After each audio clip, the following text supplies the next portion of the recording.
नमस्कार, मैं अभिषेक राज, CEO founder Easyway global. चलिए स्वागत करते हैं आप सभी को इस बेहतरीन लेक्चर में। उत्तर प्रदेश अधीनस्थ सेवा चयन आयोग की तरफ से जो बहाली निकाली गई थी 2015 और 16 का, उसमें लिखित परीक्षा होने वाला था, लेकिन उसको कैंसिल कर दिया गया है। फिर से पुराने पैटर्न पे इंटरव्यू के माध्यम से मेरिट लिस्ट बनाई जाएगी, जिसमें आपका सिलेक्शन होने वाला है। आई होप कि जितने बच्चे इस वीडियो को देख रहे हैं सबका सिलेक्शन हो जाए, लेकिन सीटों की संख्या है उतना ही सिलेक्शन होगा। तो जो सीरियस होगा, जो हमारी बातों को समझेगा, जो थोड़ा सा सीरियस होकर प्रैक्टिस कर रहा होगा, उसको निश्चित तौर पे सिलेक्शन मिलेगा। तो मेरे साथ आधे घंटे बने रहिएगा, क्योंकि ये इन्फॉर्मेशनल वीडियो नहीं है, ये जॉब के रिगार्डिंग नहीं है, ये आपके करियर के लिए। आपको ये वीडियो नौकरी दिला सकता है, और नौकरी मिलने नहीं मिलने में बस थोड़ा सा डिफरेंस है कि आपका नंबर 2 नंबर कम हो जाएगा तो आपको नौकरी नहीं मिलेगा, और जिसका 2 नंबर ज्यादा हो जाएगा उसको नौकरी मिल जाएगा। तो बिल्कुल सीरियस होके इस वीडियो को देखिएगा। और वीडियो स्टार्ट करने से पहले एक और एडवाइस मैं आपको देता हूं कि आप इसका नोट्स बना लीजिएगा, क्योंकि बार बार वीडियो देखिएगा इरिटेट होइएगा। नोट्स रहेगा प्रॉपर, आप समझ लीजिएगा। तो चलिए शुरुआत करते हैं। शुरुआत करने से पहले आप लोगों को इन्फॉर्म कर दें कि आप फ्यूचर के ट्रेनिंग ऑफिसर्स बनने वाले हैं, और मेरी शुभकामनाएं हैं आप लोगों के साथ, ताकि आप एक देश के बहुत अच्छे ट्रेनिंग ऑफिसर बनिए और हमारे इंडस्ट्री के लिए एक अच्छा मैन पावर तैयार कीजिए, जिससे देश का ग्रोथ होगा और देश सेवा में हमेशा आप आगे रहिए। यही शुभकामनाओं के साथ मैं कहना चाहूंगा कि मेरे कोचिंग ईजीवे में बहुत सारे कोर्सेस को ऑनलाइन कर दिया गया है। मास्टर कोर्स हमने बना दिया है। मास्टर कोर्स का मतलब ये होता है कि आपको टीचर का कोई जरूरत नहीं है। उस कोर्स के अंदर में सारी वैसी चीजें दे दी गई है जो आप इजीली पढ़ के समझ सकते हैं। तो अगर आपका कोई स्टूडेंट होगा जो IITI के बाद सरकारी नौकरी की तैयारी करना चाहता होगा, उसको इस कोर्स के बारे में प्लीज जरूर इन्फॉर्म कर दीजिएगा, ठीक है। तो चलिए शुरुआत करते हैं। सबसे पहले मेरा एक वीडियो आया था, आप लोग देखे होंगे, जिसमें मैंने बताया था कि जो उत्तर प्रदेश अधीनस्थ सेवा चयन हो गए, उसमें इंटरव्यू कैसे होता है। इंटरव्यू का जो पैटर्न है, पिछला जो सिलेक्शन हुआ था उसके बेस पे मैं बता रहा हूँ। उसका जो पैटर्न है, पहला है कि वो पर्सनल इंफॉर्मेशन आपसे पूछता है, और वो डिपेंड करता है कि क्या आपसे पूछेगा, ठीक है। दूसरा, जैसे आप इंटरव्यू में गए, इस तरह से आपके सामने चेयर लगा होगा, सामने पैनल बैठा होगा, आपसे पूछेगा कि आप अपना इंट्रोडक्शन दीजिए। तो इंट्रोडक्शन का मतलब ही होता है पर्सनल इंफॉर्मेशन। तो आप अपना क्वालिफिकेशन से लेकर हर एक चीज आपको उनको बताना होता है। इसके लिए मैंने एक वीडियो बनाया था, उसको देख लीजिएगा, डिस्क्रिप्शन बॉक्स में लिंक दे देंगे। दूसरा, रिलेटेड पोस्ट, आपसे जो सवाल पूछे जाएंगे, रिलेटेड पोस्ट से सवाल पूछे जाएंगे, इसके बारे में, ये दोनों के बारे में मैं वीडियो बना चुका हूं, आप लोग देखे होंगे। जो नहीं देखे होंगे वो जाकर वीडियो को वॉच कर लीजिएगा। रिलेटेड पोस्ट के बारे में थोड़ा सा मैं बता देता हूं। इसमें क्या होता है कि जो पद के लिए आपने अप्लाई किया है, तो उस पद के बारे में आपको कितनी जानकारी है। जैसे अगर आपने ट्रेड इंस्ट्रक्टर के लिए अप्लाई किया है, फिटर से है, इलेक्ट्रीशियन के लिए, वर्कशॉप कॉर्पोरेशन के लिए, वायरमैन के लिए, टर्नर मशीनिस्ट, कुछ भी हो सकता है। तो उस सब्जेक्ट का नॉलेज आपके पास कितना है, तो एक बेसिक लेवल के क्वेश्चन वो लोग पूछते हैं, जिसको हम लोग बोलते हैं trade related post, sorry related to post. Post से रिलेटेड आपसे सवाल पूछे जाएंगे, ठीक है। ये दोनों का जिक्र मैंने पिछले वीडियो में कर दिया है, तो इस वीडियो में हम नहीं करेंगे। अब हम जो जिक्र करेंगे आपको इस वीडियो में, डिपार्टमेंटल क्वेश्चन के बारे में आपको हम बताने वाले हैं। किसी भी संस्थान में अगर आपको नौकरी मिलती है, तो उस संस्थान के बारे में आपको जानकारी होना चाहिए, और जो आपके सामने पैनल बैठा होता है उसको इस बात के लिए वो आश्वस्त होना चाहता है कि क्या आप इंटरेस्टेड हैं, क्योंकि जब तक आप इंटरेस्टेड नहीं रहेंगे तो आप नौकरी को स्किप कर जाएंगे। तो वो लोग जानने का प्रयास करता है कि आप क्या इस डिपार्टमेंट से आप खुश हैं, आपको इस डिपार्टमेंट के बारे में कितना नॉलेज है। जो इंटरेस्टेड होगा उसको नॉलेज रहेगा, और वो जानना चाहता है कि हमारा जो स्ट्रक्चर है, इस स्ट्रक्चर के अंदर में आप कितना कंफर्टेबल है। जब आप स्ट्रक्चर के अंदर में कंफर्टेबल रहिएगा, तभी जाकर आप वहां पे अच्छे से वर्क कर पाइएगा, अच्छा से अपना काम को परफॉर्म कर पाइएगा। इसीलिए कभी ना कभी, मतलब लास्ट होते होते आपसे ये डिपार्टमेंटल क्वेश्चन से सवाल जरूर पूछे जाएंगे। तो आइए इसका ही जिक्र हम करने वाले हैं। तो नेक्स्ट स्लाइड पे चलते हैं। यहाँ पर देखिए डिपार्टमेंटल क्वेश्चंस। डिपार्टमेंटल क्वेश्चन में क्या आपसे पूछे जाएंगे, उसका यहाँ पे हम जिक्र कर रहे हैं पूरी धैर्य के साथ, और इस नोट्स को बनाइएगा। मैं साइड में हूं कि आपको प्रॉपर दिखे।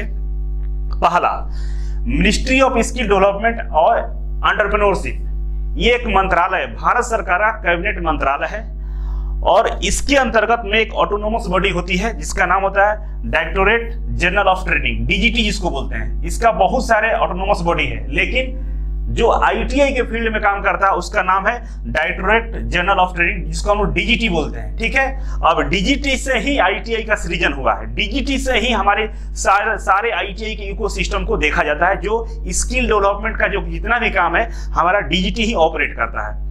तो कहा जाए कि मिनिस्ट्री ऑफ स्किल डेवलपमेंट में सबसे जो बड़ा ऑटोनोमस बॉडी है वो कौन सा है, वो डीजीटी है। इसी का कहानी हम आगे बताने वाले हैं कि ये क्या क्या करता है, इससे कितने संस्थान है, सारी बातों को वन बाय वन करके आपको हम समझाने वाले हैं। अब डीजीटी क्या करता है कि डीजीटी द्वारा बहुत सारे वोकेशनल ट्रेनिंग स्कीम को लॉन्च किया गया है। ये सारे वोकेशनल ट्रेनिंग जो स्कीम कोर्सेस लॉन्च किया गया है डीजीटी की तरफ से, ये स्टूडेंट के लिए भी है, ट्रेनर्स के लिए है, मतलब इंस्ट्रक्टर के लिए भी है, जो इंडस्ट्री में काम कर रहे हैं उनके लिए भी है, और बहुत सारे कोर्स जो अनपढ़ लोग हैं, जैसे स्किल डेवलपमेंट में सेल्फ डिपेंड के लिए प्रधानमंत्री स्किल डेवलपमेंट कार्यक्रम चलाया जाता है, जिसको PMKY बोला जाता है। तो तमाम तरह के कोर्सेस डीजीटी के द्वारा ऑपरेट किए जाते हैं, जिससे इंसानों के अंदर में स्किल डेवलप हो और अपना और रोजगार कर पाए या कहीं पे जॉब कर पाए। ठीक है, अब हम आगे चलते हैं कि डीजीटी कौन कौन सेक्टर में काम करता है। तो सबसे पहले देखिए यहाँ पे डीजीटी के डिफरेंट जो एरियाज हैं, डिफरेंट एरियाज है, मतलब बहुत सारे अलग अलग क्षेत्र है, बहुत सारे इकोसिस्टम है जिसमें डीजीटी अपना काम करता है। पहला आईटीआई स्टूडेंट के लिए काम करता है। आईटीआई स्टूडेंट के लिए आप समझ सकते हैं औद्योगिक प्रशिक्षण संस्थान। औद्योगिक प्रशिक्षण मतलब जितने भी वो इंडस्ट्री है, उद्योग है, उन उद्योगों में काम करने के लिए बच्चों को ट्रेनिंग देते हैं, जिसको हम लोग आईटीआई बोलते हैं, इंडस्ट्रियल ट्रेनिंग इंस्टीट्यूट बोलते हैं। ठीक है, तो आईटीआई स्टूडेंट को ये क्या करता है, स्किल देने का काम करता है। दूसरा आईटीआई ट्रेनर्स, जो आईटीआई में बच्चों को पढ़ाते हैं, जो बहुत सारे स्किल डेवलपमेंट जो कार्यक्रम है उसमें जो इंस्ट्रक्टर हैं, जो उसमें मैन पावर है, जो बच्चों को ट्रेनिंग देते हैं, उनको भी ट्रेनिंग करने के लिए डीजीटी काम करता है। नेक्स्ट अप्रेंटिसशिप, जो बच्चे आईटीआई कर लेते हैं, स्किल डेवलपमेंट का कोर्स कर लेते हैं, उनको ऑन जॉब मतलब कंपनी में प्रैक्टिकली काम कराकर उनको ट्रेंड किया जाता है, जिसको अप्रेंटिसशिप बोला जाता है, उसके लिए भी डीजीटी काम करता है। चौथा अपग्रेडिंग स्किल, नए नए टेक्नोलॉजी आते हैं मार्केट में, नए नए कंपनी में बहुत सारे नए एडवांस्ड मशीनें लगाई जाती है, उसके लिए वर्कर्स को तैयार करने के लिए स्किल को अपग्रेड करता है। मतलब इंडस्ट्री में जो लोग काम कर रहे हैं उनको वापस से इंस्टीट्यूट में बुलाकर उनको ट्रेनिंग दी जाती है कि आप अपना स्किल को इंप्रूव कीजिए, क्योंकि नया नया टेक्नोलॉजी आ गया, उस पर आपको काम करना है। इसके लिए भी डीजीटी काम करता है। मतलब डीजीटी के यहाँ मुख्य रूप से 4 तरह के फील्ड में काम है। पहला आईटीआई स्टूडेंट के लिए, आईटीआई ट्रेनर्स के लिए मतलब आईटीआई इंस्ट्रक्टर के लिए, अप्रेंटिसशिप के लिए और स्किल अपग्रेड करने के लिए। ठीक है, इसके अलावा डीजीटी के पास डिफरेंट फंक्शन है। डीजीटी बहुत सारे डिफरेंट फंक्शन पे काम करता है। तो सबसे पहला हम देखिए फाइनेंसिंग करता है। ये क्या करता है कि जितने भी स्किल डेवलपमेंट कार्यक्रम चलाए जाते हैं उसके लिए फाइनेंस करता है, एक बजट डिसाइड करता है कि इतने बजट में इस काम को करना है। बहुत सारे ऐसे भारत सरकार के इंस्टीट्यूट है जहां पे डीजीटी के द्वारा फाइनेंस मतलब पैसे दिए जाते हैं उसको ऑपरेट करने के लिए। तो इस तरह से डीजीटी फाइनेंस भी करता है। नेक्स्ट हम बात करेंगे नेशनल गवर्नमेंट स्कीम। भारत सरकार के द्वारा जितने भी आपको स्किल डेवलपमेंट वाला कार्यक्रम चलाए जाते हैं, स्किल डेवलपमेंट की जो स्कीम चलाई जाती है उसको ऑपरेट करना भी डीजीटी का काम है। जैसे PMKY, आप इसका छोटा सा एग्जांपल है। इसके अलावा इंडस्ट्री कनेक्ट अप्रेंटिसशिप, जितने भी भारत में इंडस्ट्री है, जो भी औद्योगिक रजिस्ट्रेशन के अंतर्गत जो भी कल कारखाने हैं, उनमें आईटीआई के बच्चों के लिए अप्रेंटिसशिप के लिए वहां पे प्रावधान करता है, वहां पे उनको ट्रेनिंग के लिए सुविधाएं मुहैया कराता है। इंडस्ट्री को देखरेख करता है कि आप हमारे बच्चों को ट्रेंड कीजिए, जिससे आपके कंपनी में चाहे इस तरह की जितनी भी कंपनी है उसमें ये लोग काम कर सके। तो अप्रेंटिसशिप ट्रेनिंग के लिए काम करता है। स्टैंडर्ड क्वालिटी, स्टैंडर्ड को मेंटेन करता है, क्वालिटी को मेंटेन करता है। स्टैंडर्ड मतलब उसकी गुणवत्ता को मेंटेन करता है, क्वालिटी को सुधारता है कि इस पैमाने पे आपको काम करना होगा। ठीक है।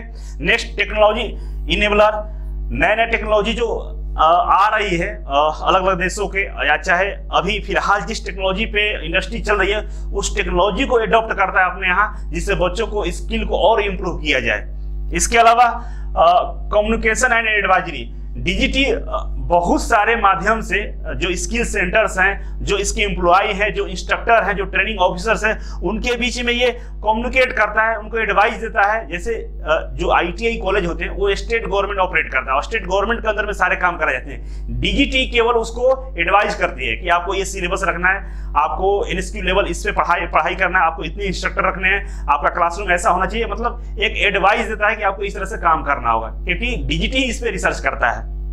Next, outreach. DGT अपना दिन प्रतिदिन अपने जो विस्तार है उसको बढ़ाते जाता है। मान लीजिए आज DGT 50 सेक्टर में काम कर रहा है, तो आने वाले दिनों में कोशिश करता है कि और भी जितने सेक्टर बचे हुए हैं उसको भी अपने अंदर में इन्वॉल्व करता है। बहुत सारे विदेशों में नए नए टेक्नोलॉजी पे नए नए कल कारखाने, नए नए प्रोडक्ट को निर्माण किया जाता है। तो DGT भी चाहता है कि हमारे यहाँ भी बच्चों में उस स्किल को डेवलप कर दें, आउटरीच करके, मतलब वहाँ के जो सिस्टम है, वहाँ के जो स्किल्स है उनको यहाँ पे अपग्रेड करके हम भी अपने बच्चों को स्किल को इम्प्रूव करें। तो इसलिए DGT लगातार पूरी दुनिया पर निगाह रखता है कि और विदेशों में या बाहरी कंट्री में क्या नए नए चीजों का डेवलपमेंट किया जा रहा है। Next, international collaboration. DGT क्या करता है कि जो ITI ट्रेनर्स हैं, आप सुने होंगे आजकल मोदी जी सिंगापुर बहुत जगह पे गए हैं जहां पे उन्होंने स्किल ट्रेनिंग सेंटर में विजिट किया है। क्यों? क्योंकि वो जानना चाहते हैं कि वहां पे जो काम करने के तरीके क्या हैं, वहां पे वर्कर्स को किस तरह से अपग्रेड किया जाता है। और DGT इंटरनेशनल जो कंपनी है उनके साथ कोलैबोरेशन करता है। जैसे अभी आप देखे होंगे IBM डिप्लोमा कोर्स चल रहा है, एडवांस डिप्लोमा कोर्स के तहत लॉन्च किया गया NSTI कॉलेज में, जिसमें IBM एक कंपनी है, इंटरनेशनल बिजनेस मशीन, IBM का फुल फॉर्म होता है, और IBM के थ्रू एडवांस डिप्लोमा कोर्स कराया जा रहा है। मतलब कि DGT इंटरनेशनल कोलैबोरेशन कर रहा है और IBM अमेरिका की कंपनी है जो भारत के बच्चों को एडवांस डिप्लोमा कोर्स करा रही है और 15,000 रुपए की सैलरी भी दे रही है। तो ये DGT ही ऐसा काम करता है कि कोलैबोरेशन करता है संस्थानों का, जिससे बच्चे हमारे और बेहद मजबूत हो जाएं और उनको अच्छा नॉलेज मिले। ठीक है, नेक्स्ट हम चलते हैं। अब DGT के द्वारा जो वोकेशनल कोर्सेस चलाए जा रहे हैं, जो स्कीम चलाए जा रहे हैं, उसके बारे में हम जिक्र करते हैं यहाँ पे। तो सबसे जो पहला कोर्स होता है CTS। CTS का मतलब होता है क्राफ्टमैन ट्रेनिंग स्कीम, इसका पूरा नाम है CTS का। और इसी CTS को हम लोग ITI बोलते हैं, ITI कोर्स बोलते हैं। इसी CTS को क्या बोलते हैं? ITI कोर्स बोलते हैं। और ITI में एडमिशन लेने के लिए आपका क्वालिफिकेशन मिनिमम 8वीं पास होना चाहिए, 10वीं पास होना चाहिए। 8वीं पास, एक वर्षीय कोर्स जैसे वेल्डर होता है, कारपेंटर होता है, उसमें 8वीं पास क्वालिफिकेशन मांगता है। बाकी जो 2 वर्षीय कोर्स है और 1 वर्षीय कोर्स है, दोनों में कभी कभी 10वीं पास मांगता है। जैसे डीजल मैकेनिक्स हुआ, उसमें 10वीं पास होना जरूरी है, 1 साल का ही होता है। और फिटर इलेक्ट्रीशियन जो 2 वर्षीय कोर्स है उसमें 10वीं पास होना चाहिए। ये एंट्री क्वालिफिकेशन है, मिनिमम क्वालिफिकेशन है। और ITI का ड्यूरेशन कितने दिनों का होता है, कितने साल का होता है? तो ITI में 3 तरह का कोर्स होता है, एक 6 महीने का होता है, एक 1 साल का होता है और एक 2 साल का होता है। तो 3 तरह के कोर्स कराए जाते हैं, जिसका ड्यूरेशन की बात करें तो 6 महीने होते हैं, 1 ईयर होता है और 2 ईयर्स होता है। 6 महीने वाले कोर्स कौन कौन से होते हैं? 6 महीने के वैसे कोर्स होते हैं जो बेसिक स्किल वाले कोर्स है, जैसे आपको पाइप फिटिंग हो गया, 6 महीने का कोर्स है, इसके लिए 1 साल पढ़ने की जरूरत नहीं है। मतलब ब्रांच से ही टूटा हुआ एक ब्रांच होता है। प्लम्बर हो गया, प्लम्बर में ही ये पाइप फिटिंग आती है, लेकिन पाइप फिटिंग एक अलग कोर्स हो जाता है। और वेल्डर होते हैं, वेल्डर में भी एक पार्टिकुलर, एक स्पेसिफिक चीजों की अगर कोर्स कराया जाता है तो वो 6 महीने का ही होता है। जैसे मान लीजिए वेल्डर है, तो वेल्डर में तो बहुत सारे वेल्डिंग आती है, वार के वेल्डिंग हो गया, गैस वेल्डिंग हो गया, एसिटिक वेल्डिंग हो गया। उसी में किसी एक पार्ट को के बारे में अगर आप सीखते हैं तो उसको जो कोर्स का ड्यूरेशन होता है 6 महीने का होता है। 1 ईयर के बारे में आपको पता है, डीजल मैकेनिक्स हो गया, कारपेंटर हो गया, वेल्डर हो गया, सब 1 ईयर का कोर्स होता है। 2 ईयर्स में इलेक्ट्रीशियन, फिटर, टर्नर, मशीनिस्ट, तमाम बहुत सारे कोर्स है जो 2 ईयर्स के होते हैं। नेक्स्ट हम चलेंगे तो यहाँ पे समझेंगे कि पूरे देश में ITI का क्या स्थिति है, कितने ITI हैं, कितने बच्चे हैं, कितने ट्रेड हैं, क्या होता है, समझिए यहाँ पे। तो यहाँ पे सबसे पहले बात समझ लीजिए कि ITI का स्थापना कब हुआ था।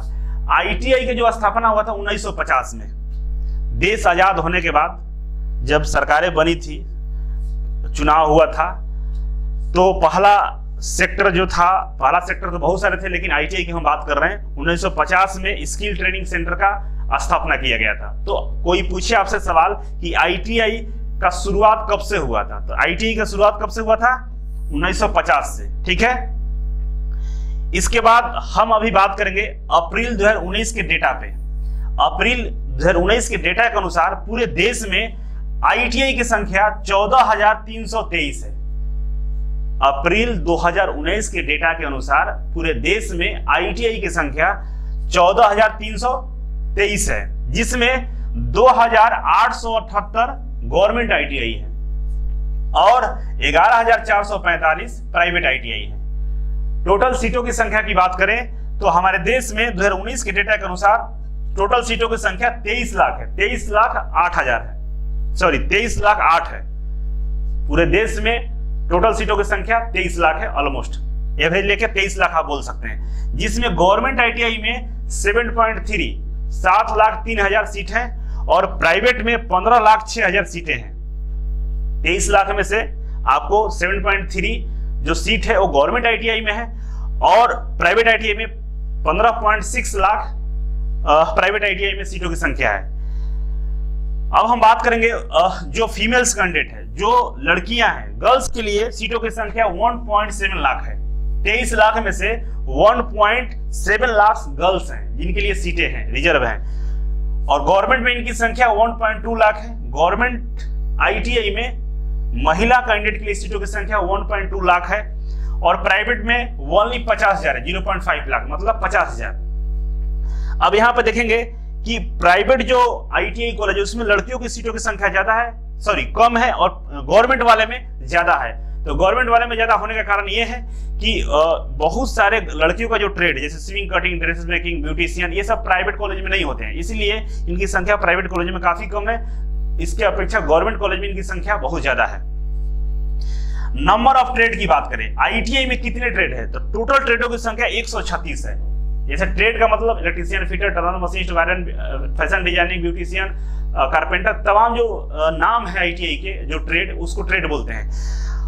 टोटल ट्रेड कितना है, 136 है, जिसमें से 75 इंजीनियरिंग ट्रेड है, 75 है जो इंजीनियरिंग है, जिसमें जिसको इंजीनियरिंग ट्रेड बोल सकते हैं, जो किसी न किसी डिप्लोमा बीटेक के ही रिलेटेड ट्रेड यहाँ पे पढ़ाए जाते हैं, और 56 नॉन इंजीनियरिंग ट्रेड है। 136 में से 75 इंजीनियरिंग ट्रेड है, उसके बाद 56 है जो नॉन इंजीनियरिंग ट्रेड है, और 5 हैंडीकैप के लिए, 5 ऐसे स्किल ट्रेड हैं जिसमें दिव्यांग लोग जो हैं, जो हैंडीकैप है, वो पढ़ सकते हैं। ड्यूरेशन की बात करें तो 1 ईयर और 2 ईयर है।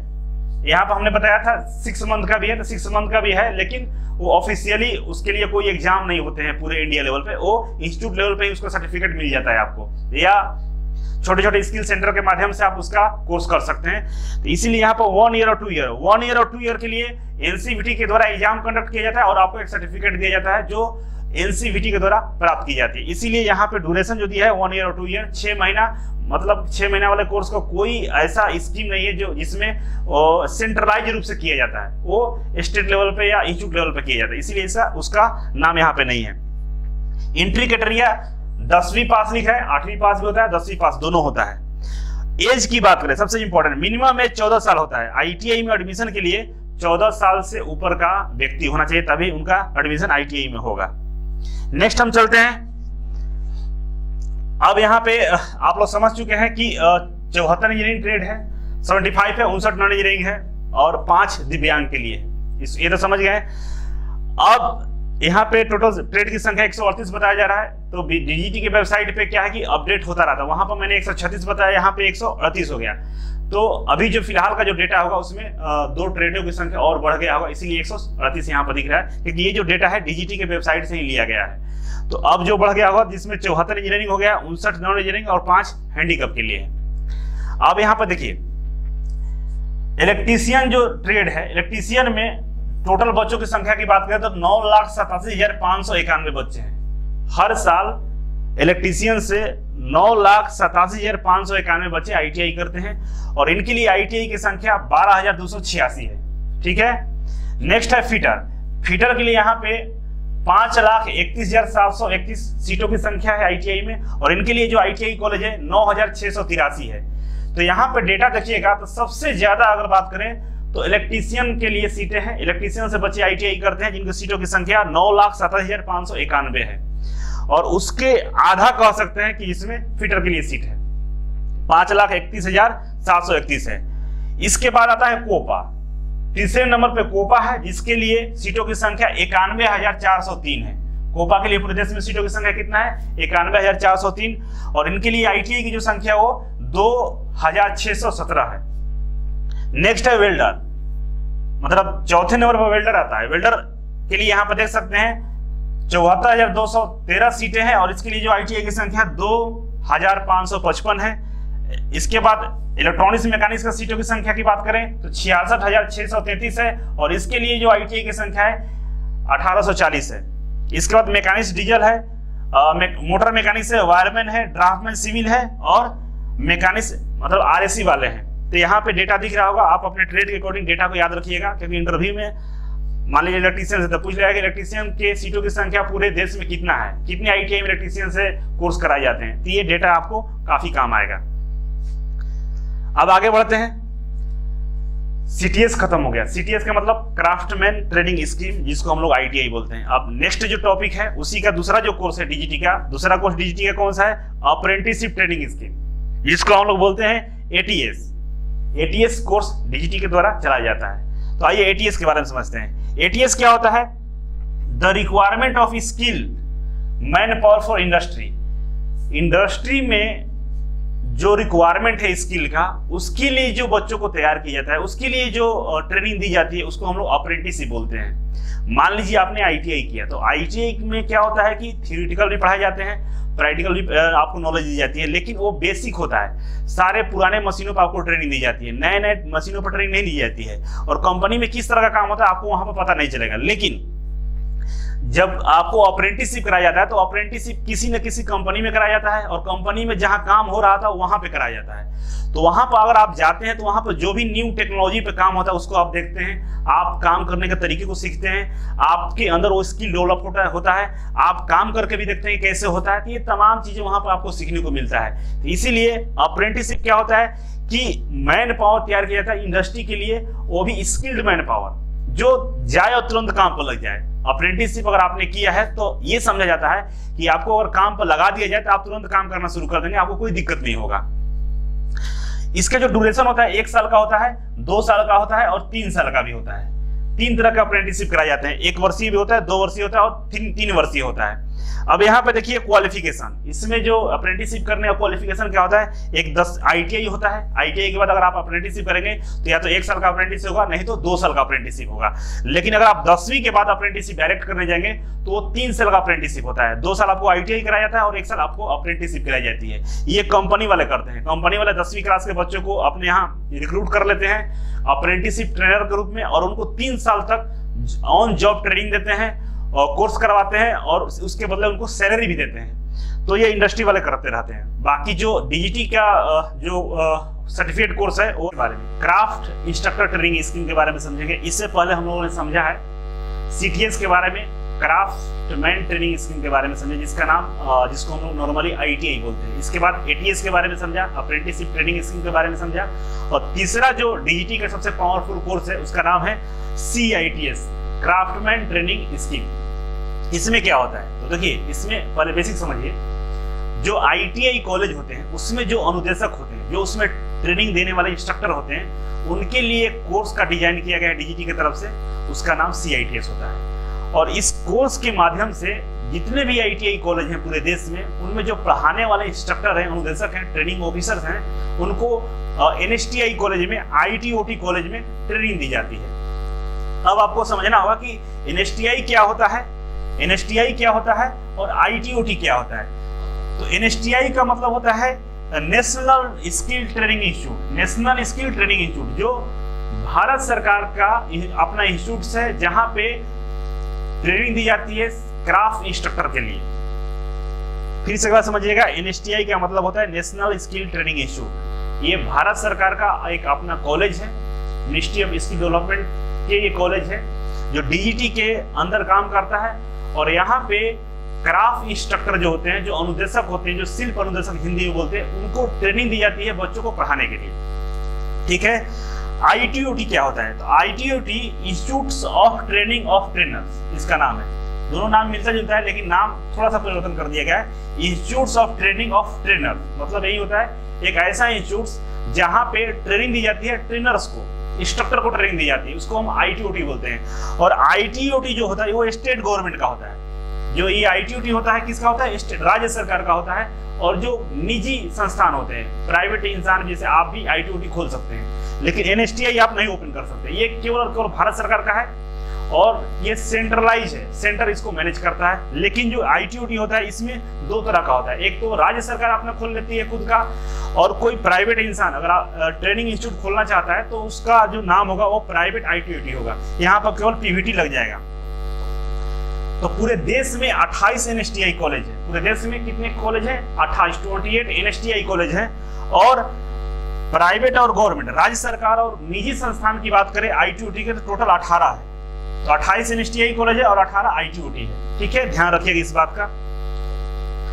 और इसमें एंट्री जो क्वालिफिकेशन होता है CITS, इस स्कीम के तहत कौन कौन से लोग CITS कोर्स को कर सकते हैं? तो इसको करने के लिए आपको ITI होना चाहिए, डिप्लोमा होना चाहिए या BE BTech होना चाहिए। अगर आप तीनों में से कोई भी टेक्निकल डिग्री रखे हैं तो आप इस कोर्स को कर सकते हैं और ITI में अनुदेशक इंस्ट्रक्टर बन सकते हैं, जिसके लिए अभी आपको ये लेक्चर बना रहे हैं। आप लोग भी यही बनने वाले हैं, इंस्ट्रक्टर बनने वाले हैं। ठीक है, इसका ड्यूरेशन 1 साल का होता है। अभी फिलहाल 1 साल का होगा। इससे पहले 3 महीने का भी होता था, 6 महीने का होता था और 1 साल का भी होता था। 3 महीने, 6 महीने और 1 साल के लिए अलग अलग कोर्स के अकॉर्डिंग डिजाइन था। जैसे बीटेक किए तो 3 महीने केवल आप POT कर लेंगे तो हो जाएगा। और जो ITI में ऑलरेडी टीचर्स हैं उनको ट्रेनिंग देने के लिए 6 महीने के लिए बुलाया जाता था, लेकिन अब सबके लिए 1 साल कर दिया गया है कि 1 साल को आपको कोर्स करना होगा। ये तो आप पहले से भी आपको जानकारी होगा। आगे हम चलते हैं।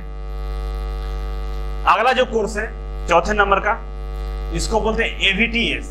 AVTS है advance vocational training scheme. Advance vocational training scheme, इसका मतलब समझिए, आप वोकेशनल ट्रेनिंग करते हैं, ITI करते हैं, बहुत सारे स्किल कोर्स कर लेते हैं, CITS कर लेते हैं, लेकिन उसके बाद भी अगर आपको जरूरत पड़ता है नए टेक्नोलॉजी पे काम करने के लिए, नए नए कुछ मशीन आ गए उसको सीखने के लिए, तो कहाँ सीखिएगा? इसी के लिए DGT ने एक नया कोर्स बनाया है जिसका बोलते हैं AVTS, advance vocational training scheme. जैसे पहले CNC मशीन नहीं था, केवल लेथ मशीन था। लेथ मशीन जो चलाता है और अचानक से उसको CNC मशीन चलाने के लिए दीजिएगा तो चला पाएगा? कभी नहीं चला पाएगा। पहले कंप्यूटर नहीं था, मैनुअल काम होता था, लेकिन उसको अचानक से कंप्यूटर दे दीजिए, कंप्यूटर पर काम कीजिए तो करेगा? नहीं कर पाएगा। उसी के लिए DGT ने AVTS कोर्स बनाया है कि जो भी नया टेक्नोलॉजी आ जाएगा, जैसे CNC मशीन हो गए, DNC मशीन हो गए, कंप्यूटर्स हो गए, नया नया टेक्नोलॉजी जो भी आएगा उसको शॉर्ट टर्म ट्रेनिंग देने के लिए कोर्स के अनुसार, जैसे CNC मशीन है 2 वीक का ट्रेनिंग अगर आपको दे दिया जाए तो आप आराम से चला लीजिएगा। कंप्यूटर का है, कोई भी काम आपको कंप्यूटर पर आपको करना है, एक ही तरह का कोई भी काम करना है, उसके लिए अगर आपको थोड़ा सा ट्रेनिंग दे दिया जाए 1 वीक का, 2 महीने का, तो आप उसको चला सकते हैं। तो कोर्स पे डिपेंड करता है कि किस तरह का कोर्स है, कितना बड़ा कोर्स है, उसके लिए आपको कितने दिन की ट्रेनिंग चाहिए। तो AVTS के अंतर्गत आपको स्किल को अपग्रेड किया जाता है, आपके स्किल को बढ़ाया जाता है, और उसके लिए जो कोर्स का ड्यूरेशन होता है 1 वीक का होता है, मिनिमम 1 वीक का कोर्स कराया जाता है। इसके बाद 1 मंथ का भी होता है और 3 मंथ का भी होता है। इसके लिए क्वालिफिकेशन की बात करें तो कोई भी आपके पास टेक्निकल डिग्री है, कोई भी टेक्निकल डिग्री है तो आप इस कोर्स को कर सकते हैं जिसमें आपकी रुचि हो। कारपेंटर में रुचि है, पेंटिंग में है, CNC मशीन में है, कंप्यूटर में है, जो भी वहाँ पे अवेलेबल होगा आप कर सकते हैं। और यहाँ पे जो कॉलेज है देख सकते हैं, NSTI जो कॉलेज है उसी में इस कोर्स को कराया जाता है, हॉस्टल वगैरह सुविधा दी जाती है, काफी अच्छा व्यवस्था होता है, आप कर सकते हैं। फिलहाल इस कोर्स पे सरकार अब फोकस नहीं कर रही है ज्यादा, क्योंकि बहुत सारे अब कोर्स मार्केट में भी आ गए हैं, प्राइवेट संस्थानें भी खुल गई हैं जो इस सब कोर्सेस करा देती हैं। तो शायद ये कोर्स आने वाले दिनों में बंद हो सकता है, लेकिन अभी फिलहाल चल रहा है। इसके अलावा 5वां नया ये कोर्स लॉन्च किया DGT, जिसको हम लोग बोलते हैं डुअल सिस्टम ऑफ ट्रेनिंग। 5वां क्या है? Dual system of training. इसको समझिए, डुअल सिस्टम ऑफ ट्रेनिंग क्या होता है। पहले से 1950 से ही बच्चे ITI कर रहे हैं, ITI करते आ रहे हैं। अब क्या हो रहा है कि जो ITI कॉलेज है उसमें बच्चों को जो ट्रेनिंग दी जाती है वो इंडस्ट्री लेवल पर नहीं होता है। ITI करने के बाद भी बच्चों को इंडस्ट्री में 1 साल 2 साल चीज़ों को समझने में लगता है कि काम कैसे करना है, कैसे हमको वहाँ पे रहना है, किस तरह से कंपनी में काम होती है, सारी चीज़ें बच्चों को नॉलेज में नहीं होता है। और जब बच्चे की ज्वाइनिंग होती है, उनको नौकरी मिलती है तो काफ़ी फ्रस्ट्रेट रहते हैं, काम नहीं कर पाते हैं सही से। तो सरकार ने सोचा कि ऐसा करते हैं, शुरू से ही बच्चों को हम कंपनी में विजिट कराते रहेंगे। तो डुअल सिस्टम ट्रेनिंग लेकर आया। इसमें क्या होता है, कि आपका जो कोर्स का ड्यूरेशन कितने साल का है, 2 साल का है मान लीजिए एग्जाम्पल के लिए, तो 1 साल आपको ITI कॉलेज में पढ़ाया जाएगा और 1 साल आपको कंपनी में पढ़ाया जाएगा। मतलब इन द सेंस ये कि ITI में पहले बेसिक चीजों को आपको पढ़ा दिया जाएगा, प्रैक्टिकल करा दिए जाएंगे, इसके बाद आपको सीधे कोई ना कोई इंडस्ट्री से टाई अप करके आपको वहां भेज दिया जाएगा और वहां पर जब जाएंगे तो आपसे काम कराया जाएगा, प्रैक्टिकली रूप से काम, छोटा मोटा धीरे धीरे काम को सिखाया जाएगा आपको, और उसके लिए आपको अलग से पैसे भी मिलेंगे। तो डुअल सिस्टम जो ट्रेनिंग है अभी बहुत कम कोर्सेस में लॉन्च किया गया, बहुत कम ITI में इसको चलाया जा रहा है। ये पायलट प्रोजेक्ट है, मतलब अभी टेस्टिंग मोड में है, सरकार इसको टेस्ट कर रही है, देख रही है कितना सक्सेसफुल है। अगर ये सक्सेसफुल रहा तो पूरे देश में ये डुअल सिस्टम ऑफ ट्रेनिंग को लागू कर दिया जाएगा, क्योंकि इसमें 2 फायदे हैं। पहला, एक तो बच्चों को ऑन जॉब ट्रेनिंग मिल जाती है, इंडस्ट्री को देखने का मौका मिल जाता है, आपको आपके अंदर जो स्किल डेवलपमेंट है बहुत जल्दी हो जाती है। दूसरा, बच्चों को फाइनेंशियल सपोर्ट मिल जाता है, कंपनी में काम कीजिएगा उसके बदले बच्चों को पैसे मिल जाते हैं, जिससे उनका मतलब जो घर से एक बर्डन होता है कि पैसे नहीं है, उससे वो माइंड फ्री हो जाता है। तो ये काफी अच्छा स्कीम है, आने वाले दिनों में ये लागू हो जाएगा। अभी फिलहाल जो ट्रेड है, carpenter, fitter, welder, electrician, COPA और प्लम्बर, ये जो 6 कोर्स हैं, इसी के लिए डुअल सिस्टम ट्रेनिंग DGT के द्वारा चलाया जा रहा है। तो ध्यान रखिएगा, अगर आपसे पूछा जाता है कि कौन कौन सा ट्रेड है जिसमें डुअल सिस्टम ट्रेनिंग को लागू किया गया है, तो वो है कोर्स आपका carpenter, fitter, welder, electrician, COPA और प्लम्बर। इन 6 ट्रेडों में डुअल सिस्टम ऑफ ट्रेनिंग चलाया जा रहा है। ठीक है, नेक्स्ट हम बात करते हैं एडवांस डिप्लोमा। ये जस्ट अभी लॉन्च किया गया है, पिछले 2020 से एडवांस डिप्लोमा कोर्स को लॉन्च किया गया है।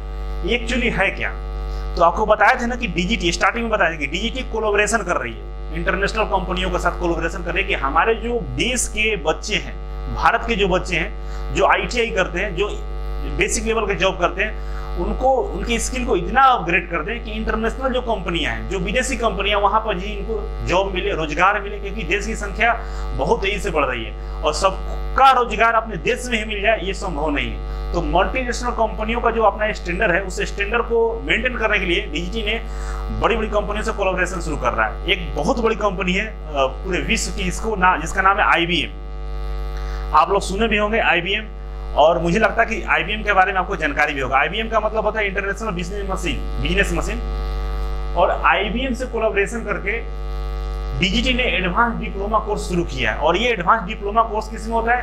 IT networking and cloud computing में।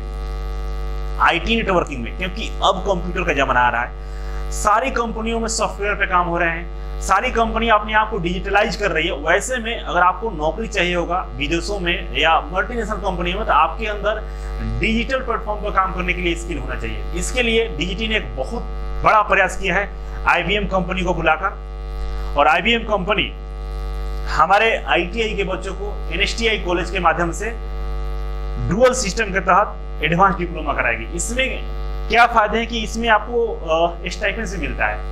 अगर आप स्टार्टिंग से कोर्स कीजिएगा तो आपको मिनिमम 3000 रुपये दिया जाएगा। 2 साल का कोर्स होता है, 3000 रुपये स्टार्टिंग से मिलेगा। जब आप कंपनी में जाइएगा, कंपनी में आपको कोर्स कराने के लिए आपको भेजा जाएगा, तो वहां पे आपको 15,000 रुपये मिलेंगे। 15,000 रुपये केवल 70 बच्चों को मिलेगा, और इसके बाद जो बाकी के बच्चे उनको 5,000 रुपये दिया जाएगा। तो जब जब कंपनी में आपको ट्रेनिंग के लिए भेजा जाएगा, 6 महीने के लिए, साल भर के लिए, वहां पे आपको 15,000 से लेकर 70 बच्चों को 15,000 मिलेगा और बाकी बच्चों को 5,000 रुपये दिए जाएंगे। तो 70 बच्चों को सिलेक्ट करने के लिए उनके नंबर जो मार्क्स होते हैं उस पर वो लोग सिलेक्ट करते हैं। बाकी 3,000 आपको शुरू से लेकर अंतिम मतलब 2 साल तक आपको 3,000 रुपये मिलेंगे। तो माइंड से आप फ्री रहिएगा, फाइनेंशियल आप फ्री रहिएगा, आपको पैसे की कोई दिक्कत नहीं होगा, आराम से इस डिप्लोमा कोर्स को कर सकते हैं। ये डिप्लोमा कोर्स अभी कराया जा रहा है। आप निम्मी ऑनलाइन एडमिशन.in पे जाकर इस कोर्स के लिए अप्लाई कर सकते हैं। इस कोर्स के बारे में मैंने वीडियो बना दिया है, वीडियो का टाइटल देखिएगा, पढ़ाई के साथ कमाई भी। आप देखकर इसको अप्लाई कर सकते हैं। और इसमें जो भी क्वालिफिकेशन, जैसे आप 10वीं पास हैं, आपने ITI किया है, डिप्लोमा, बीटेक जो भी किया है, आप अप्लाई करके यहाँ पे इस कोर्स को कर सकते हैं। ठीक है, हम आगे बढ़ते हैं। अब DGT का एडवाइजरी बॉडी है। अब तो जो कोर्स जो DGT की तरफ से 6 तरह के कोर्स आपको मैंने दिखाया यहाँ पे, देखिए नंबर 6, 6 तरह के कोर्स को लॉन्च किया गया है। DGT 6 अलग अलग तरह के कोर्स कराती है जो अलग अलग लोगों के लिए। आप इन 6 कोर्सों के बारे में जानकारी ले लिए कि DGT की तरफ से कौन कौन से कोर्स कराए जा रहे हैं। ठीक है, इन 6 कोर्स को कराने के लिए, इन 6 कोर्स को प्रैक्टिकली रूप से कंट्रोल करने के लिए DGT ने अपना एक एडवाइजरी बॉडी बना दिया है। क्योंकि सारा काम डीजीटी नहीं कर सकता है। इसीलिए डीजीटी ने एडवाइजरी बॉडी बनाया है और उस बॉडी का जो नाम है आप देखिए यहाँ पे, सबसे पहला जो है national council for vocational training NCVT.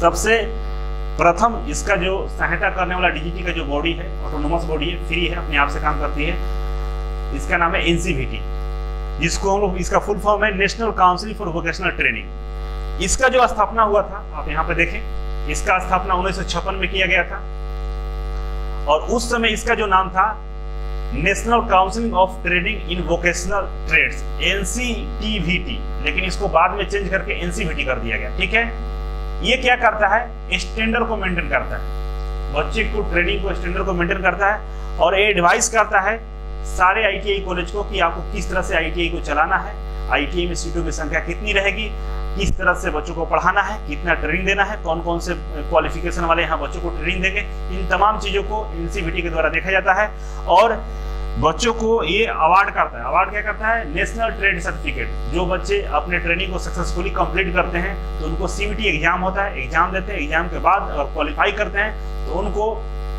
एक सर्टिफिकेट दिया जाता है जिसको बोला जाता है नेशनल ट्रेड सर्टिफिकेट। ठीक है, ये डीजीटी के अंदर में एनसीवीटी एक संस्था है जो काम करती है, बच्चों को सर्टिफिकेट देती है, आईटीआई कॉलेज को मॉनिटरिंग करती है, एग्जाम लेती है, उनका सर्टिफिकेट जनरेट करती है, आईटीआई कॉलेज में सीटों की संख्या, इंस्ट्रक्टर, प्रैक्टिकल तमाम चीजों को मेंटेन करने का काम एनसीवीटी का है। ठीक है, नेक्स्ट हम बात करेंगे, दूसरा नंबर पे है ये जो एडवाइजरी बॉडी है, इसका नाम है नेशनल इंस्ट्रक्शनल मीडिया इंस्टीट्यूट, जिसको निम्मी बोलते हैं। आप लोग सुने होंगे, निम्मी का किताब से पढ़ लीजिए, निम्मी का किताब ले लीजिए, निम्मी से किताब से ही क्वेश्चंस आते हैं, ये सारे आप लोगों के दिमाग में होगा।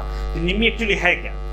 निम्मी एक्चुअली पहले एक प्राइवेट संस्था थी, ठीक है, इसको बाद में डीजीटी ने 1986 में अपने अंडर में ले लिया। कब लिया? 1986 में। और ये जो निम्मी है, ये निम्मी का कोलैबोरेशन जर्मनी की एक संस्था है जिसका नाम हम लोग बोलते हैं GTZ। इसका फुल फॉर्म नाम है German agency for technical cooperation.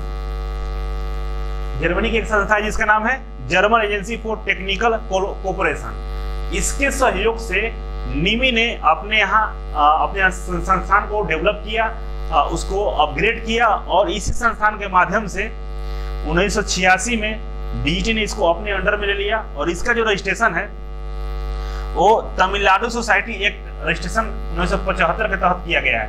और ये जो इसका रजिस्ट्रेशन 1 अप्रैल 1999 में किया गया था। निम्मी इंस्टीट्यूट का रजिस्ट्रेशन सोसाइटी एक्ट के अंदर में किया गया था। कब? 1 अप्रैल 1999 को। और निम्मी जो संस्था है वो जर्मनी की एक कंपनी है जिसका नाम है German agency for technical cooperation, उसी के साथ मिलकर इसका डिजाइनिंग किया गया है। अब ये करता क्या, इसके बारे में समझिए। एक्चुअली निम्मी का जो काम है पब्लिकेशन वाला, पब्लिश करना, किताब को पब्लिश करना, उसको डिजाइन करना, उसको बच्चों तक पहुंचाना, उसमें जो बेसिक लेवल का जो परिवर्तन है उसको करना, उसके त्रुटियों को सुधारना। बहुत सारे किताब पब्लिश होते हैं उसमें गलतियां होती हैं, उसको सुधारना, बच्चों के लिए हर तरह के मटेरियल को उपलब्ध कराना, जैसे क्वेश्चंस बैंक हो गए, बच्चों के लिए किताब उपलब्ध कराना, बच्चों के उसमें किताब में जो त्रुटियां उसको सुधारना, टीचर्स के लिए उनका सिलेबस डिजाइन करना, ये तमाम काम निम्मी के तहत कराया जाता है। निम्मी एक पब्लिकेशन की तरह काम करता है।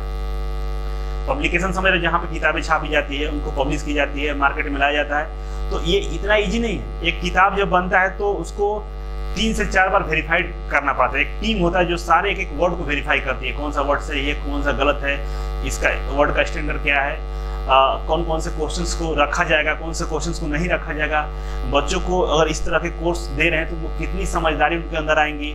बच्चों को कौन कौन सा हम लोग इंस्ट्रक्शनल मीडिया देना होगा, मतलब फोटो कैसे लगाना है, वीडियो का क्वालिटी क्या रहेगा, उनको समझाने के लिए हम कौन सा इमेज का इस्तेमाल करेंगे, ये तमाम काम होता है जो निम्मी करती है। ठीक है, दूसरा ये सबसे बड़ी संस्था है डीजीटी का, जो डीजीटी को हेल्प करती है संस्थानों को चलाने के लिए। इसके बाद तीसरा जो संस्था है जिसका नाम है central staff training and research institute. तीसरा जो संस्था उसका नाम क्या है? Central staff training and research institute. इसको शॉर्ट में हम लोग बोलते हैं CSTARI बोलते हैं। ठीक है, ये कोलकाता में है।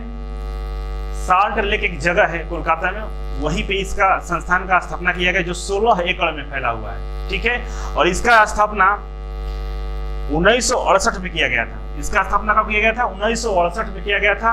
किसके लिए? सेंट्रल स्टाफ ट्रेनिंग रिसर्च, कि जितने भी सेंट्रल स्टाफ हैं, चाहे किसी कंपनी के हो, चाहे ITI कॉलेज के हो, चाहे कहीं के भी हो, जो टेक्निकल रूप से जुड़े हुए हैं, उनको ट्रेनिंग देना, उनको नई नई टेक्नोलॉजी के बारे में बताना। और ITI में जो भी आप सिलेबस देखते हैं, जो भी सिलेबस आपको पढ़ाया जाता है, यही संस्था है जो सिलेबस को डिजाइन करती है। ये संस्था सिलेबस को डिजाइन करके निम्मी को देती है कि निम्मी अपना बुक को पब्लिश करता है। यहाँ पे एक बहुत बड़ा टीम है जो पूरे दुनिया को वॉच करता है कि दुनिया में आज किस तरह के स्किल कोर्सेज चलाए जा रहे हैं, उनके अंदर में क्या क्या चीजें बच्चों को पढ़ाया जा रहा है, किस तरह से बच्चों का स्किल को डेवलप करें। ये तमाम चीजें पूरी तरह से एक टीम है जो देखती है और उसी के अनुसार ये सिलेबस का डिजाइन करती है अपने बच्चों के लिए। तो जो सिलेबस के डिजाइनिंग का काम है वो CSTARI करती है, central staff training and research institute के द्वारा किया जाता है। और ये सिलेबस निम्मी को सेंड कर देता है, निम्मी पब्लिश करके बच्चों के बीच में किताब के रूप में लेकर आती है। तो समझ गए? ठीक है। नेक्स्ट हम बात करेंगे NSTI के बारे में। इसके बारे में आपको बता चुके हैं। पहले इसका नाम था एडवांस ट्रेनिंग इंस्टीट्यूट, ATI बोला जाता था, लेकिन अब इसका नाम चेंज करके नेशनल स्किल ट्रेनिंग इंस्टीट्यूट कर दिया गया है। सारे इंस्टीट्यूट का डिजाइनिंग कुछ इस तरह से आपको दिखेगा। ठीक है। और यहीं से आप लोगों ने CTI किया है तो आपको इसके बारे में बहुत अच्छा नॉलेज होगा, ज्यादा कुछ बताने का जरूरत नहीं है। और इसका जो स्थापना हुआ था वो समझ लीजिए, इसका स्थापना 1963 में किया गया था। ठीक है। गवर्नमेंट ऑफ इंडिया के द्वारा 1963 में इसका स्थापना किया गया था। बस ये इंपॉर्टेंट जानकारी है, बाकी इसके बारे में हम बता चुके हैं। तो आगे बढ़ेंगे। अब DGT के फंक्शन, उसके काम, उसके इंस्टीट्यूट, उसके कोर्सेज के बारे में आप समझ गए। आई होप कि आप अच्छे से समझे होंगे। दो चीजें मैंने बताया। पहला, DGT क्या है, कितने ITI है, कितने बच्चे हैं, कितने ट्रेड है, कि कौन कौन से इंजीनियरिंग ट्रेड है, कौन सा नॉन इंजीनियरिंग ट्रेड है। DGT के कौन कौन से कोर्स हैं जो बच्चों के लिए चलाए जाते हैं, 6 तरह के कोर्स के बारे में आपको बताया। DGT के संस्थान के बारे में बताया, DGT के और कौन कौन से संस्थान है और उस संस्थान में क्या किया जाता है, ये सब चीजें बता दिया। इतना सारा चीज अगर आपको जानकारी हो गया होगा तो मुझे लगता है कि इंटरव्यू में जो क्वेश्चन पूछे जाएंगे डिपार्टमेंटल, आपको समझ में आ जाएंगे। अब एक्चुअली ये UP का बहाली है। उत्तर प्रदेश के जो ITI है उसमें आप ट्रेनिंग ऑफिसर बनिएगा, अनुदेशक बनिएगा। तो सवाल आपके राज्य से भी आ सकता है, आपके यहाँ जो कोर्सेज चलाए जा रहे हैं ITI में उससे भी प्रश्न पूछ सकता है। तो उसके लिए भी मैं थोड़ा सा आपको एक दो स्लाइड के माध्यम से बताना चाहूंगा। सबसे पहले देखिए, यहाँ पे आपके यहाँ जो ITI कोर्स कराए जाते हैं वो उसका नाम है राज्य व्यवसायिक प्रशिक्षण परिषद है, यहाँ प्रशिक्षण परिषद है, काउंसिल है, ठीक ना। इसका नाम क्या है? राज्य व्यवसायिक प्रशिक्षण परिषद उत्तर प्रदेश। और इसका जो सेक्टर, इसका एड्रेस क्या है? ITI परिषद अलीगंज लखनऊ। ठीक है। इन संस्थान के माध्यम से बच्चों को स्किल कोर्स जैसे ITI कराया जाता है। और इसका जो स्थापना हुआ था, देखिए दिनांक 30 मार्च 1988 द्वारा व्यवसायिक परीक्षा परिषद का गठन किया गया था। कब किया गया था इसका स्थापना? 1988 में। उस समय इसका नाम था व्यवसायिक परीक्षा परिषद। ठीक है।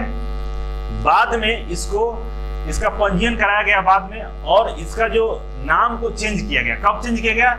8 जुलाई 2014 को। और इसका नाम रख दिया गया यहाँ पे राज्य व्यवसायिक प्रशिक्षण परिषद, जो अभी आपको सामने दिख रहा है। पहले क्या था? पहले इसका नाम था, यहाँ पर देख सकते हैं, व्यवसायिक परीक्षा परिषद। इसका पहले नाम क्या था? व्यवसायिक परीक्षा परिषद। लेकिन बाद में 8 जुलाई 2014 को इसका नाम क्या रख दिया गया? राज्य व्यवसायिक प्रशिक्षण परिषद। इस चीज को याद रखिएगा। ठीक है। इसका स्थापना 1988 में किया गया था, जिसका उस समय इसका नाम था व्यवसायिक परीक्षा परिषद। और बाद में 8 जुलाई 2014 को इसका नाम चेंज करके क्या कर दिया गया? राज्य व्यवसायिक प्रशिक्षण परिषद। ठीक है। आपके यहाँ टोटल 67 ट्रेड है, व्यवसाय है।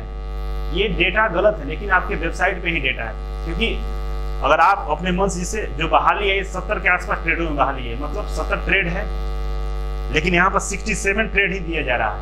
तो अगर आप 70 बोलेंगे तो प्रूफ क्या है आपके पास? कुछ नहीं है। लेकिन 67 इसके ऑफिशियल वेबसाइट पे 67 है, तो आपको 67 ही बोलना है। 67 आपके यहाँ ट्रेड में पढ़ाई की जाती है ITI की। ठीक है।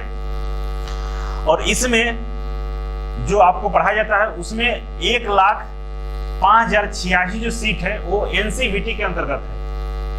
आपके यहाँ 2 तरह की सीट है, एक NCVT का है और एक SCVT का है। तो जो सरकारी ITI है, तो सरकारी ITI में सीटों की संख्या की बात करें तो 1,05,086 सीट है जो NCVT से है, और 14,788 सीट है जो SCVT से है। और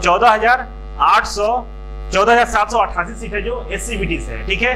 और NCBT से कितना है, 1,05,086 सीट है। और ट्रेडों की संख्या कितना है, 67 है। याद रखिए, ये सारे गवर्नमेंट की बात कर रहा हूँ, ठीक है। अब आते हैं प्राइवेट के लिए। तो आपके यहाँ जो निजी संस्थान है, जिसको हम लोग प्राइवेट संस्थान बोल सकते हैं, प्राइवेट ITI है, उसमें सीटों की संख्या 3,93,000 है। प्राइवेट ITI में सीटों की संख्या कितना है, 3,93,000। अब हम बात करेंगे आपके यहाँ ITI की संख्या कितना है। तो आपके यहाँ टोटल जो गवर्नमेंट ITI है वो 307 है। आपके यहाँ जो गवर्नमेंट ITI है टोटल 307 है, और प्राइवेट ITI की संख्या आपके यहाँ 3,085 है। अब इसमें डेटा में कम बेसी हो सकता है, लेकिन ये डेटा बिल्कुल ओरिजिनल है, क्योंकि जो राज्य व्यवसायिक प्रशिक्षण परिषद है, इसके वेबसाइट से डेटा को हम लिए हैं, तो डेटा ही कभी गलत नहीं होगा। भले पेपर में आप देखते होंगे 2900 ITI है, मतलब पूरे राज्य में बताता है उत्तर प्रदेश में, लेकिन जो इसके ऑफिशियल वेबसाइट पर डेटा है वो उसमें प्राइवेट ITI की संख्या 3,085 है, गवर्नमेंट की संख्या 307 है। प्राइवेट में सीटों की संख्या 3,93,000 है, और गवर्नमेंट में सीटों की संख्या दो तरह के, एक तो 1,05,086 जो NCBT से है, और दूसरा 14,788 जो SCBT से है। इस डेटा को आप समझ लीजिएगा, ठीक है। नेक्स्ट स्लाइड में हम चलते हैं। और जो आपके यहाँ जो ITI है वो किस मंत्रालय के अंतर्गत में आता है, तो उसका जो नाम है आप यहाँ पर देख सकते हैं, professional education and skill development. जैसे बिहार का जो ITI है ये लेबर डिपार्टमेंट अंतर्गत में आता है। बिहार का जो लेबर डिपार्टमेंट है वही यहाँ के ITI को ऑपरेट करता है, लेकिन आपके यहाँ जो ITI को ऑपरेट करता है जो मंत्रालय, उसका नाम है professional education and skill development. और इसके जो मंत्री हैं माननीय श्री कपिल देव अग्रवाल जी हैं, जो भी फिलहाल मंत्री हैं। तो आई होप कि आप सब चीज समझ गए होंगे। स्लाइड को मैं खत्म कर दिया। एक लास्ट विषय आप लोगों से कि इसको अच्छे से पूरा नोट्स बना लीजिएगा।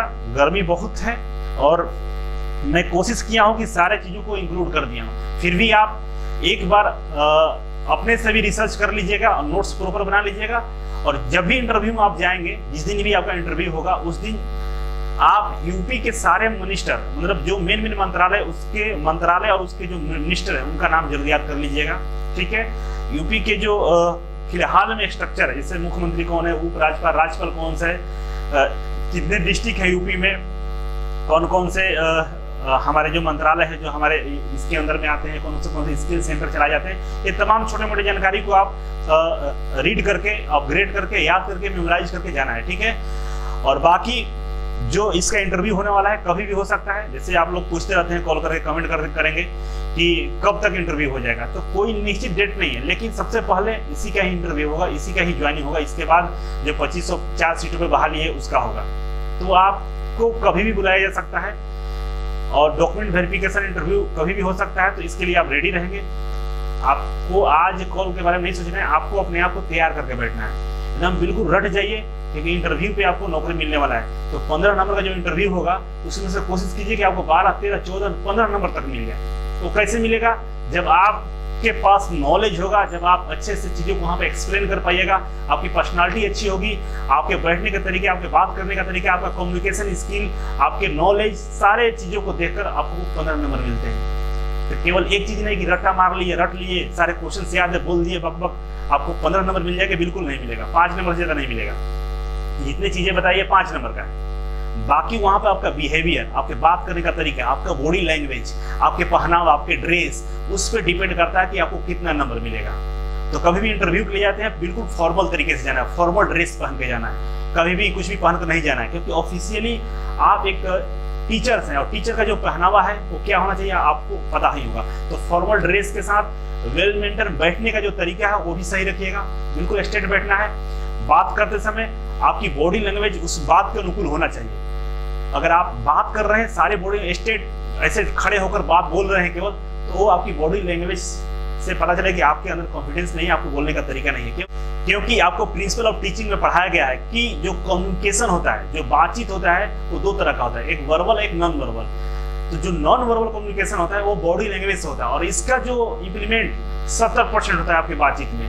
70% यूज आपका नॉन वर्बल कम्युनिकेशन का है, और केवल जो आप टॉकिंग करते हैं, जो बोलते हैं, उसका केवल इन्वॉल्वमेंट 30% होता है। तो जो इंसान अपने बॉडी लैंग्वेज के साथ अपने बातों को दूसरे के सामने डिलीवर कर रहा है, उसकी जो पर्सनालिटी होती है, उसका जो परफेक्शन होता है वो 100% होता है, और इससे आपको नंबर अच्छा मिलेंगे। और एक चीज और ध्यान रखिए, कभी भी जो चीजें आपको नहीं पता है उसके बारे में नहीं बोलना है। गलत बोल के फंसने वाली काम नहीं तो सामने वाला समझे कि झूठ बोलता है। तो झूठ बोलने वाला काम नहीं, जो पता है उसके बारे में आप सही बोलेंगे, जो एग्जैक्ट इन्फॉर्मेशन वो बोलिएगा, नहीं पता है सॉरी सर, ठीक है, नेक्स्ट क्वेश्चन वो आपसे जरूर पूछ लेगा। इन तमाम बातें और भी जब इंटरव्यू का डेट आ जाएगा तो एक बार आप लोग कमेंट कीजिएगा, बताइएगा हमें, और भी जो फिजिकली वहाँ पे किस तरह से अपने आप को रिप्रेजेंट करना है उस पर भी वीडियो हम बना देंगे, लेकिन अभी नहीं बनाएंगे, वो समय आएगा तो हम खुद बना देंगे, आपको टेंशन की जरूरत नहीं है। ये चैनल आपके लिए काफ़ी इंपॉर्टेंट है, चैनल से जुड़े रहिए, आगे बहुत सारा इन्फॉर्मेशन, बहुत सारी चीज़ें आपको जानकारी मिलेगा। और आने वाले दिनों में सबको तो नौकरी नहीं मिलेगी, लेकिन जिनको नहीं मिलेगा उनको मेरे साथ काम करने का मौका मिलेगा। बहुत जल्द आप लोगों के लिए एक प्लेटफॉर्म ला रहे हैं जहाँ पे हम सभी इंस्ट्रक्टर CTI वाले मिलकर काम करेंगे और देश को, इस समाज को, इस देश में जो पीछे लोग छूट गए हैं उनको आगे लाने का काम करेंगे। तो जय हिंद, फिर मिलते हैं एक नए वीडियो और एक नई जानकारी के साथ, तब तक के लिए नमस्कार।